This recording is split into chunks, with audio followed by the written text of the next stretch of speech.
Assalamualaikum warahmatullahi wabarakatuh. Perkenalkan, nama saya Adi Mirza Wibawa dari kelas 10 IPA 1 absen 1, ingin menceritakan tentang peristiwa Fatu Makkah. Sebab-sebab Fatu Makkah. Tidak lama setelah perjanjian Hudaibiyah disepakati, Bani Bakar yang merupakan sekutu kaum Quraisy menyerang Bani Huza'ah yang merupakan sekutu kaum muslimin. Itu merupakan suatu pelanggaran perjanjian Hudaibiyah, sehingga Rasulullah mengutus seseorang untuk membawa misi perdamaian dan mengajukan beberapa usulan. Yang pertama, orang Quraisy harus menghentikan persekutuan dengan Bani Bakar. Yang kedua, orang Quraisy harus menanggung kerugian atas jatuhnya korban dari suku Huza'ah. Yang ketiga, orang Quraisy harus menyatakan pembatalan terhadap perjanjian Hudaibiyah. Dari ketiga usulan tersebut, kaum Quraisy memilih usulan ketiga, sehingga Rasulullah langsung menyiapkan pasukan yang merupakan pasukan terbesar sepanjang sejarah.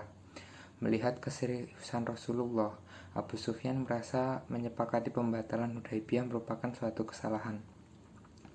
Dalam waktu singkat, Rasulullah berhasil mengumpulkan pasukan berjumlah 100.000 orang yang siap bergerak ke Makkah.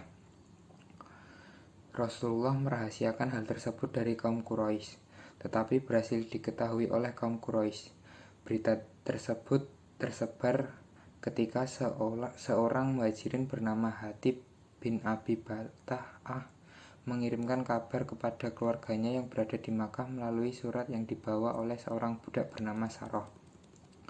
Hatib adalah seorang yang sangat setia kepada Rasulullah, akan tetapi nalurinya berbicara dan merasa kasihan terhadap sanak saudaranya di Makkah. Selain itu, ia juga tidak mau melihat Makkah sebagai kota kelahiran Islam hancur di tangan umatnya sendiri. Alasan inilah yang membuat Rasulullah SAW dan umat Islam memaafkan kesalahannya. Tujuan Rasulullah mengumpulkan pasukan bukanlah untuk memerangi kaum kafir Quraisy, tetapi untuk menakut-nakuti mereka, memberikan peringatan dan penjelasan kepada kafir Quraisy bahwa kini Islam telah mengalami perkembangan yang sangat pesat dengan kekuatan pasukan yang sangat besar. Rasulullah SAW membagi pasukannya menjadi 4 bagian di utara, selatan, barat, dan timur, sehingga kota Makkah terkepung dari 4 penjuru. Masing-masing pasukan memasuki kota Makkah mengikuti petunjuk Rasulullah. Hal ini menyebabkan orang-orang kafir tidak mampu melawan kekuatan umat Islam yang sangat besar tersebut. Strategi yang digunakan Rasulullah dalam memasuki kota Makkah dengan cara-cara damai membuat simpati orang-orang Quraisy. Apalagi selama dalam perjalanan, pasukan kaum muslimin selalu mengumandangkan takbir dan tahmid yang membuat gentar seluruh penduduk Makkah. B. Faktor-faktor keberhasilan Fatu Makkah. Kedatangan Rasulullah SAW dan kaum muslimin digunakan hanya untuk memberikan peringatan kepada kafir Quraisy bahwa umat Islam kini telah bangkit dan menjadi masyarakat maju yang siap menghancurkan tradisi jahiliyah mereka. Sebelum pasukan kaum muslimin memasuki kota Makkah, Rasulullah memerintahkan untuk membuat kemah di sekitar kota Makkah. Hal ini dimaksudkan untuk menyiapkan segala sesuatu dengan matang. Dalam kesempatan ini, Abu Sufyan mendatangi perkemahan Rasulullah dan menyatakan diri masuk Islam. Seorang sahabatnya, Al-Abbas, berbisik kepada Rasulullah bahwa Abu Sufyan adalah seorang yang senang, berbangga, dan dipuji. Maka Rasulullah ingin menggunakan pengaruh Abu Sufyan guna menghentikan upaya sementara kaum musyrik Makkah melawan Rasulullah demi menghindari pertumpahan darah. Maka Rasulullah mengumumkan 4 hal sebagai berikut. Yang pertama, siapa yang memasuki rumah Abu Sufyan, maka dia akan memperoleh keamanan. Yang kedua, siapa yang masuk ke lingkungan Ka'bah, maka dia akan memperoleh keamanan. Yang ketiga, siapa yang memasuki masjid, maka dia akan aman. Dan yang keempat, yang tinggal di rumahnya menutup pintunya, dia pun akan mendapatkan keamanan. Melihat jumlah kaum muslimin yang demikian banyak dengan diiringi suara takbir, orang-orang kafir Quraisy ketakutan, akan tetapi kaum muslimin yang masuki kota Makkah dengan damai dan akhirnya pasukan muslimin masuki kota Makkah tanpa perlawanan. Dengan memakai sorban warna hitam tanpa berpakaian ihram, Rasulullah bertawaf dan dengan menaiki unta beliau. Ketika itu di sekeliling Ka'bah ada sekitar 306 buah patung dan berhala. Rasulullah menusuk patung-patung tersebut dengan tongkat atau panah beliau sehingga berjatuhan menjadi berkeping-keping. Rasulullah enggan memasuki Ka'bah sebelum dibersihkan dari segala bentuk kemusyrikan dan kedurhakaan. Beliau memerintahkan untuk menghancurkan patung atau gambar yang berada di dalam Ka'bah. Setelah bersih, barulah beliau memasuki bersama Usamah, Bilal, dan Utsman bin Tolha, pemegang kunci Ka'bah. Dalam kesempatan itu juga Rasulullah memerintahkan Bilal untuk naik ke atas puncak Ka'bah dan menggunakan azan untuk pertama kalinya di Makkah. Setelah penaklukan Makkah, manusia berbondong-bondong masuk Islam. Pada tahun ke-10 Hijriah, Rasulullah melaksanakan ibadah haji, dan itulah satu-satunya ibadah haji yang dilakukan bersama 100.000 orang. Setelah 19 hari di Makkah, Rasulullah kembali ke Madinah. C. Haji Wada.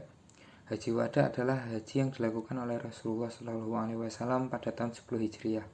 Ia dinamai demikian karena saat itu Rasulullah berpamitan dengan umatnya dan menyatakan bahwa siapa tahu aku tidak dapat lagi bertemu dengan kamu setelah tahun ini.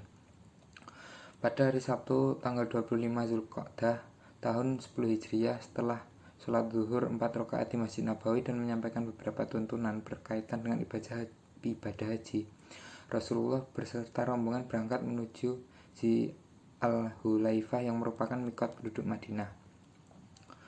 Pada hari ke-8 bulan Zulhijjah, yaitu bertepatan dengan hari Tarwiyah, beliau berangkat menuju Mina dan sholat 5 waktu di sana.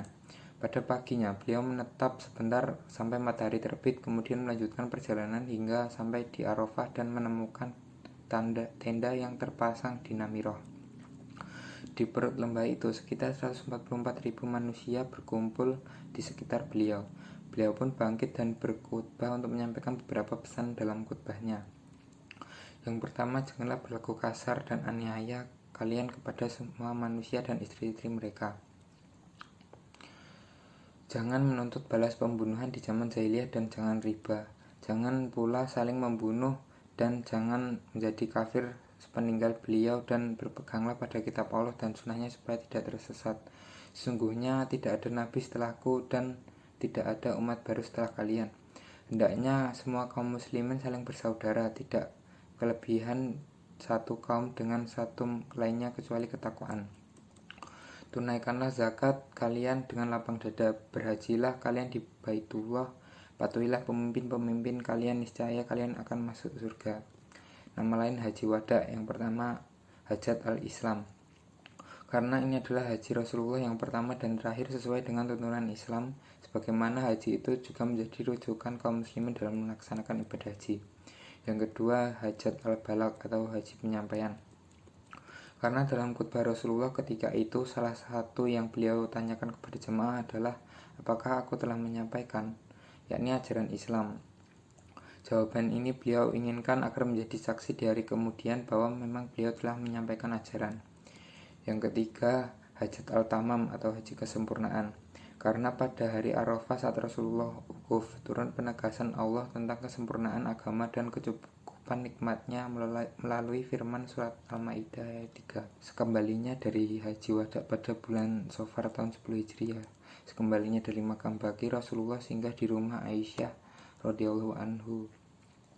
Rasulullah merasakan sakit kepala dan semakin lama semakin sakit sehingga pada hari Senin 12 Rabiul Awal tahun 11 Hijriah atau bertepatan tanggal 8 Juni 623 Masehi, beliau wafat di rumah Aisyah radhiyallahu anhu. Terima kasih. Wassalamualaikum warahmatullahi wabarakatuh.